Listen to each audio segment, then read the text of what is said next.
एका मन्वंतरामध्ये 71 महायुग असतात. किती? 71. महायुग म्हणजे काय?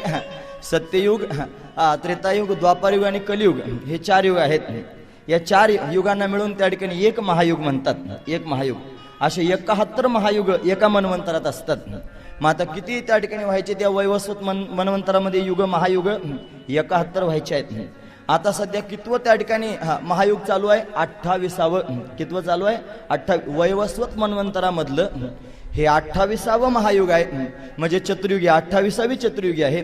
आणि त्या चतुर्युगीमधलं हे कलियुग चालू आहे. म्हणजे सत्ययुग होऊन गेलंय, 28व्या चतुर्युगीतलं त्रेतायुग झालंय, द्वापारयुग झालंय आणि आता हे कलियुग चालू आहे. आणि 28व्या कलियुगामध्ये माझा विठोबा विटेवरती उभा आहे म्हणून युगे 28 असं आपण त्या ठिकाणी म्हणतो. हे 28 त्या ठिकाणी मन्वंतर अशा 28 युग महायुग त्या ठिकाणी झाली. आणि या प्रत्येक युगामध्ये त्या ठिकाणी महाराज द्वापार युग त्या ठिकाणी होऊन गेली. आणि या द्वापार युगामध्ये त्या ठिकाणी प्रत्येक द्वापारामध्ये व्यासदेवांनी ग्रंथाची रचना केली. म्हणून आतापर्यंत 28 व्यास होऊन गेलेले आहेत. 28 व्यास. आता सध्या जे त्या ठिकाणी व्यास आहेत या व्यासांचं नाव आहे कृष्णद्वैपायन. कृष्णद्वैपायन व्यास. मग जे त्या ठिकाणी झालेले 27 व्यास आहेत त्यांच्याविषयी उत्सुकता या शौनकादी ऋषींच्या अंतःकरणात निर्माण झाली. आणि पुढे होणारे जे व्यास आहेत त्यांच्याविषयी पण उत्सुकता निर्माण झाली. आता 29वं त्या ठिकाणी महायुग सुरू होईल ना. कलियुग संपलं की पुन्हा सत्ययुगाला सुरुवात होईल आणि 29वं महायुग सुरू होईल. 29व्या महायुगामध्ये त्या ठिकाणी महाराज पुढच्या द्वापार युगामध्ये द्रौणी नावाचे व्यास होतील. पुढचे आधी सांगून टाकले. द्रौणी त्यांचं नाव असेल. द्रौणी. मागचे सांगा ना म्हणे 27. मग त्या 27 व्यासांचं त्या ठिकाणी वर्णन करून सांगू लागले. देवी भागवतामध्ये ही कथा त्या ठिकाणी आली. महाराज 28 व्यासांची नावं मी तुमच्या समोर सांगतोय. 28 द्वापार युगांमध्ये 28 व्यास झाले. त्यांची नावं ऐका. पहिल्या त्या ठिकाणी महायुगामध्ये व्यासदेवजी ब्रह्मदेवच होते. ब्रह्मदेवानं स्वतःच ग्रंथाची रचना केली.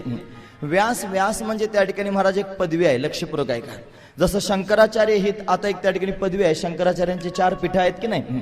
आपण त्या ठिकाणी पाहतो आपल्या महाराष्ट्रामध्ये त्या ठिकाणी उपपीठ आहे करवीर पीठ. जसं त्या ठिकाणी कांची कामकोटी नावाचं एक पीठ आहे. जयेंद्र सरस्वती महाराज तिथले शंकराचार्य आहेत. आपल्या सर्वांना ते ज्ञात आहे. कोल्हापूरला आता सध्या करवीर पीठ आहे. असे त्या ठिकाणी अनेक पीठ आहेत शंकराचार्यांचे. ही शंकराचार्य ही पदवी आहे. तसा व्यास शब्दाचा अर्थ आधी लक्षात घ्या. व्यास शब्दाचा अर्थ तो विस्तार. एवढ्या गोष्टीचा विस्तार करणं याचं नाव आहे व्यास. व्यास म्हणजे काय? विस्तार. व्यास शब्दाचा अर्थच होतो विस्तार. मग या 28 युगांमध्ये विस्तार करणारा कोणीतरी त्या ठिकाणी प्रगट झाला म्हणून त्याचं नाव ठेवलं व्यास. मग आता या सगळ्या शास्त्र पुराणांचा विस्तार पहिल्या युगामध्ये कोणी केला असेल तर त्यांचं नाव आहे ब्रह्मदेव. ब्रह्मदेवानं स्वतःच त्या ठिकाणी व्यास रूपानं सगळ्या इतिहास पुराणांचा विस्तार केला. दुसऱ्या युगामध्ये त्याने दुसरे व्यास आहेत प्रजापती. प्रजापती स्वतःच व्यास झाले. तिसरे त्या ठिकाणी व्यास आहेत त्यांचं नाव आहे उशना. उशना व्यास. चौथे व्यास आहेत बृहस्पती. बृहस्पतीने स्वतःच व्यास पदवी त्या ठिकाणी त्यावेळेला शोभविली. 5वे व्यास आहेत त्यांचं नाव आहे सविता. सविता नावाचे व्यास आहेत. 6वे व्यास आहेत मृत्युदेव. मृत्युदेव नावाचे व्यास आहेत. 7वे व्यास आहेत मधवा. मधवा नावाचे त्या ठिकाणी व्यास आहेत. 8वे व्यास आहेत वशिष्ठ. वशिष्ठजींनी त्या ठिकाणी शास्त्र पुराणांची विस्तार केला ते पण व्यासच आहेत. 9वे व्यास आहेत सारस्वत व्यास.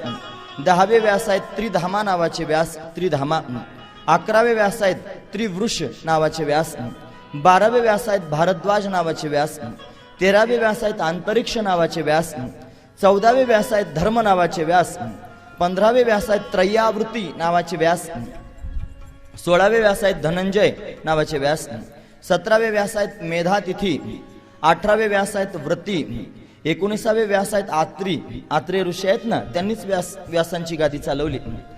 20वे त्या ठिकाणी व्यास आहेत गौतम ऋषी. 21वे व्यास आहेत हरिआत्मा उत्तम त्यांचं नाव. 22वे त्या ठिकाणी व्यास आहेत वाजश्रवा वेन त्यांचं नाव. 23वे त्या ठिकाणी व्यास आहेत आमुष्यायन नावाचे त्या ठिकाणी व्यास. 24वे व्यास आहेत तृणबिंदू. 25वे व्यास आहेत भार्गव. 26वे व्यास आहेत शक्ती. 27वे व्यास आहेत जातुकर्ण आणि 28वे व्यास आहेत कृष्णद्वैपायन. कृष्णद्वैपायन व्यास. हे सगळे 28 व्यासांची नावं तुम्ही ऐकले. एवढे व्यास झाले. आणि या व्यासांनी त्या ठिकाणी अनेक अशा ग्रंथांची रचना केली. याच व्यासांनी श्रीमद देवी भागवताची सुद्धा त्या ठिकाणी रचना केली, श्रीमद भागवताची सुद्धा रचना केली. ही सर्व पुराणे त्या ठिकाणी व्यासांनी निर्माण केली आणि भगवंताचं भजन स्वतःही केलं आणि जगालाही भगवंताचं भजन करायला त्या ठिकाणी शिकवलं. स्वतःही भगवंताच्या भजनामध्ये तल्लीन होऊन त्या ठिकाणी आनंद उपभोगला, समाधान प्राप्त करून दिलं आणि जगालाही त्या ठिकाणी भगवंताच्या भजनानं त्या ठिकाणी उद्धार कसा होतो याचं वर्णन करून सांगितलं.